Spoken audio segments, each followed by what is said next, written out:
holidays. It is Slater backstage, the K923 All-Star Jam, the 26th annual All-Star Jam. Chase Rice, this is your second time that you've been a part of the jam. I think the first one was back in 2015. Yep. So the last 6 years, you got 3 things that you can pick out that you go, wow, that was a really cool moment. That's a good question. I'd say Garth Brooks in Detroit was our last full, show we did before it all fell out at the beginning of 2020. Just because my whole family was there. It's Garth, it's the guy that I grew up on. I think it was here in Orlando actually. First concert I ever saw was Garth in like '96 or '97. That I got a Black Lab. He's awesome. I agree. The third thing, I'm sure there's a lot. The Beer Olympics.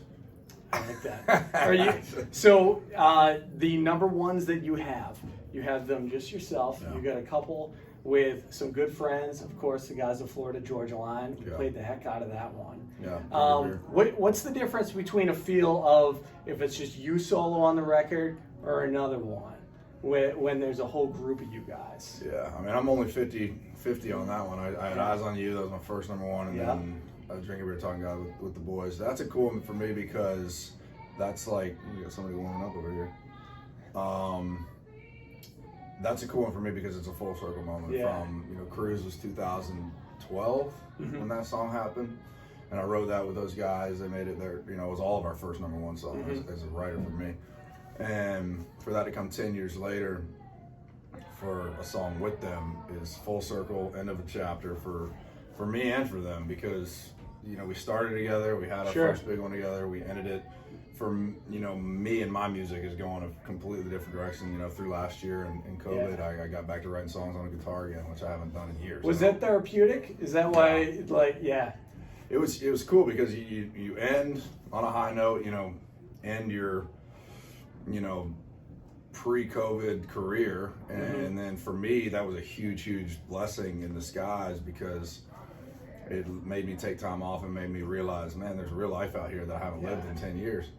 So that's when I started writing songs on guitar again, and started writing songs that you're going to hear on my next record. Songs like If I Were Rock and Roll was really the first start of my next record. I had to explain, so my nephew who's 12, he didn't understand the middle finger reference. And I'm like, I'm not positive, but I'm pretty sure it's a Johnny Cash from the poster. That's correct, right? Yeah, if I were a rebel kid meeting with the man here in Johnny Don't Do That with a guitar strap and going black, tell them all to, It's so funny, there's different generations that it's like, you gotta bring them into it. Yeah. And that's why I love your lyrics because it's like, hey, there's a lot of stuff out there. It's almost like a history class.